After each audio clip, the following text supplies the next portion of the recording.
ఇద్దరు ఒకరికొకరు పొగుడుకుంటూ సన్మానం చేసినటువంటి పరిస్థితి రాష్ట్ర చరిత్రలో కళ్యాణదుర్గంలో చూశారని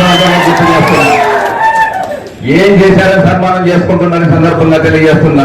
కళ్యాణదుర్గం నియోజకవర్గానికి 80-90% రైతులు వ్యవసాయం మీద ఆధారపడి బతుకుతున్నాం.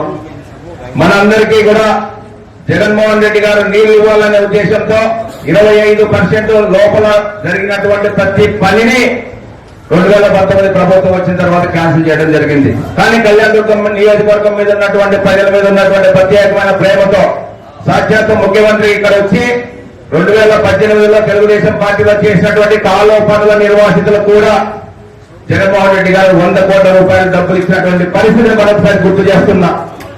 మన సురేంద్ర గారు కాళ శ్రీనివాసులు గారు ఇద్దరు మాట్లాడారు. 1 రూపాయి కూడా జగన్మోహన్ రెడ్డి డబ్బులు ఇవ్వలేదని నేను ఈ సభాముఖంగా తెలియజేస్తున్నా. కాళ శ్రీనివాసుల గారికి కానీ సురేంద్ర గారికి కానీ అభివృద్ధి చేయడానికి మేము అడ్డం కాదు. కానీ మా జగన్మోహన్ రెడ్డి గారు చేయలేదంటే మాత్రమే ఊరుకునే ప్రసక్తే లేదు అని అవసరమైతే మేము 100 కోట్ల రూపాయలు జగన్మోహన్ రెడ్డి గారి ప్రభుత్వంలో రైతులకు ఇచ్చినటువంటి పరిహారం అవునా కాదనే దానికి బహిరంగ చర్చకైనా మీరు వస్తే మేము సిద్ధంగా ఉన్న వైఎస్ఆర్ కాంగ్రెస్ పార్టీ తరఫున మీ వల్ల ఆ విధంగా ఈ రోజు వరకు కాలువ పనులకు నీళ్లు రాకోకుండా శాపం ఎవరైనా ఉన్నారంటే 2018 నుంచి 2025 వరకు నువ్వే శాపం అని సందర్భంగా మరొకసారి తెలియజేస్తున్నా. జగన్మోహన్ రెడ్డి గారు కాలువ పనులకు రైతులకు డబ్బులు ఇచ్చింటే నువ్వు ఎందుకు కాలువలు అవ్వలేదని చెప్పి సందర్భంగా తెలియజేస్తున్నా. ఇంకొకసారి గుర్తు చేస్తున్నా. తెలుగుదేశం పార్టీ ప్రభుత్వం 2018లో కాలువ పనులు మొదలుపెట్టింది. ఇప్పుడు కాలువ పనులు మొదలుపెట్టింది. కానీ రైతులకు డబ్బులు ఇచ్చింది మాత్రం మన జగనన్న అని చెప్పి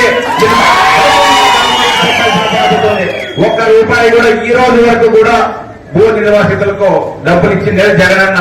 తెలుగుదేశం పార్టీ ఇవ్వలేదు. కేవలం పందికొక్కులు మాదిరి కాలువతో ఊకున్న దానికి మాత్రమే బిల్లు తెలుగుదేశం పార్టీ ఇస్తామని సందర్భంగా తెలియజేస్తున్నా. ఖచ్చితంగా రాబోయే రోజుల్లో కళ్యాణదుర్గం నియోజకవర్గంలో ఎన్ని ఇబ్బందులున్నా ఎన్ని సమస్యలున్నా ఎలక్షన్ ప్రచారంలో చెప్పిన విధంగా మేమందరం కూడా కలిసికట్టుగా వైఎస్ఆర్ కాంగ్రెస్ పార్టీలో విభేదాలు లేవు, వర్గాలు లేవు. జగన్మోహన్ రెడ్డి